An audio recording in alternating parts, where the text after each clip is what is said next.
Subscribe now and press the bell icon. Never miss an update. दोस्तों जय हिंद, वंदे मातरम। मैं पिछले कई दिनों से रिया ताई के बारे में बात करने की सोच रहा था। आज वो दिन आ ही गया।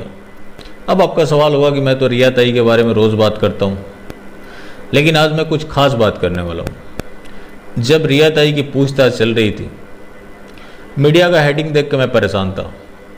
मीडिया का हेडिंग कुछ इस प्रकार से होते थे: रिया चक्रवर्ती गेस्ट हाउस बुलाई गई।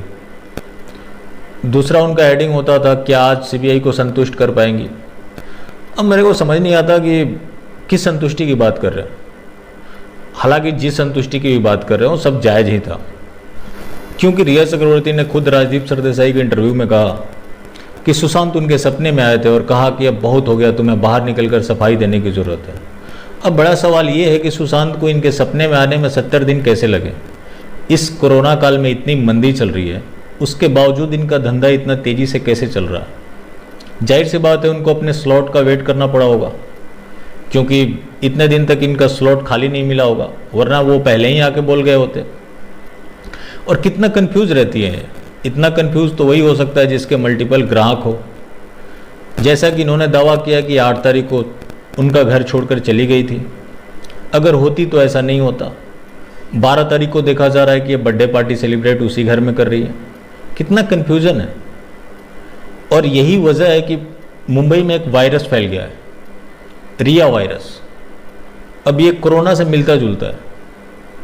इसके सिम्टम्स ये हैं कि अगर किसी ने इनसे चैट भी की, कॉल्स पे भी बात की, टेक्स्ट मैसेज भी हुए, तो संक्रमण का खतरा बढ़ जाता है।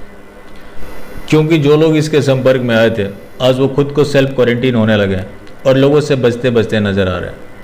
इसी बीच रिया ताई के मार्केट में भारी इजाफा हुआ है।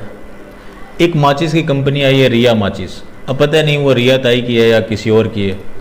उसकी खासियत ये है कि चूल्हे के साथ घर भी जला देती है। तो अगर आपके पास भी ऐसी कोई माचिस हो तो तुरंत उसे त्याग दें। और इन्होंने एक बड़ी दिलचस्प बात कही थी कि मेरे और मेरे परिवार को गोली मार दो, रिया ताई, महेश भट्ट तुम्हें मरने नहीं देगा और जनता तुम्हें जीने नहीं देगी, क्योंकि अभी तुम्हें सारे अपने कुकर्मों का हिसाब भी देना है। बाकी अगर आपको पसंद आई हो तो ज़्यादा से ज़्यादा लोगों तक शेयर करें, सब्सक्राइब करें और कमेंट कर अपनी राय ज़रूर दें। फिर मिलेंगे। जय हिंद।